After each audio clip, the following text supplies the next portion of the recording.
چلیے جناب، help line تو جاری رہیں گے، لیکن ذرا بات ایک اور اہم خبر کی بھی کرتے ہیں۔ بائیسرن پہلگام بھارت پاکستان سے ہٹ کر اس قانون کی بھی بات کرتے ہیں جو ملک کی پارلیمنٹ نے پاس کیا، اور اس کے بعد سب سے زیادہ درخواستیں عدالت کے اندر چلی گئی۔ سماعت لگاتار جاری ہے، اور اس بیچ وقف قانون کو لے کر آل انڈیا مسلم پرسنل لا بورڈ کی بھی وضاحت آ چکی ہے۔ ملک کے حالات کو دیکھتے ہوئے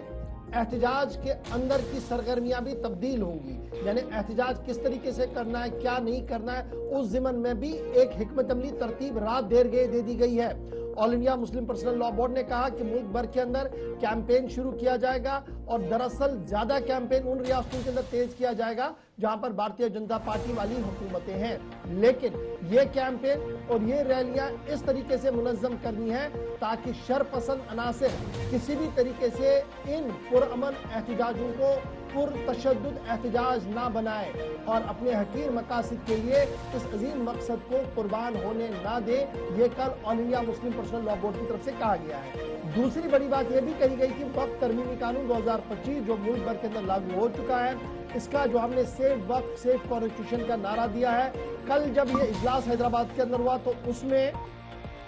YRS پارٹی، DMK اور دیگر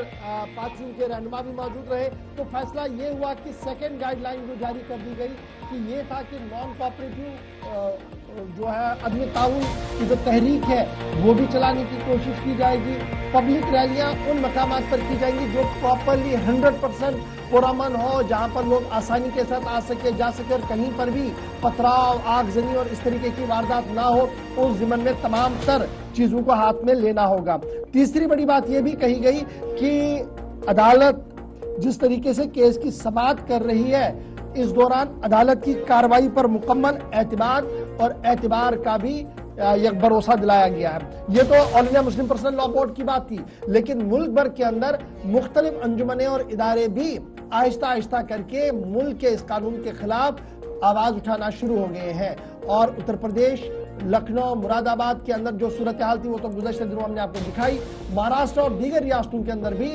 صورتحال اسی طریقے کی بن رہی ہے، اور آہستہ آہستہ کر کے پرامن اور خاموش احتجاجوں کا سلسلہ شروع کر دیا گیا ہے آل انڈیا مسلم پرسنل لا بورڈ کی طرف سے۔ تو احتجاج جو 3 دن کے لیے روکے گئے تھے پہلگام حملے کے بعد، الگ الگ جگہوں پر پروگرام سے معطل رکھے گئے تھے، پیسفل پروٹیسٹ جاری رہیں گے، اور جو قانون کی نئی دفعات ہیں ان کے خلاف آواز بلند کی جاتی رہے گی۔ تحفظ اوقاف کانفرنسوں کا ایک اور دور شروع ہوگا، لیکن پیسفل پروٹیسٹ رہیں، کہیں پر بھی اس کا غلط استعمال چند لوگ اپنے ذاتی مفادات کے لیے نہ کریں، اس بات کا خیال رکھنے پر بھی توجہ دی جا رہی ہے۔ تو اب اس سلسلے میں مزید چونکہ انتظار بھی رہے گا، جیسے ہی الگ الگ جگہوں پر آپ دیکھیں گے، حیدرآباد سے شروعات ہوئی تھی، پھر ویسٹ بنگال تک بات پہنچی، پھر یہاں سے آگے بڑھتے ہوئے ہم نے دیکھا کہ متعدد مقامات پر جہاں ہم ان پروٹیسٹ کو جاری ہوتے ہوئے پھر دلی کے تال کٹورا اسٹیڈیم میں آپ سب کو یاد ہوگا پچھلے دنوں جب پروٹیسٹ ہوا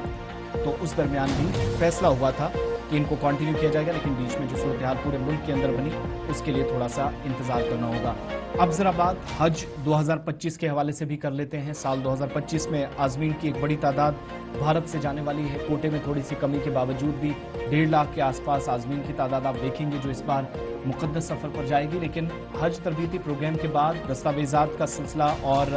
جو دستاویزات جمع کرانے کا شیڈول تھا وہ بھی جاری کر دیا گیا ہے۔ خاص طور سے حج کمیٹی کی جانب سے ضلع سری نگر کے جتنے بھی عازمین ہیں ان تمام عازمین کے لیے جو سفری دستاویزات ہیں وہ ڈاکیومنٹس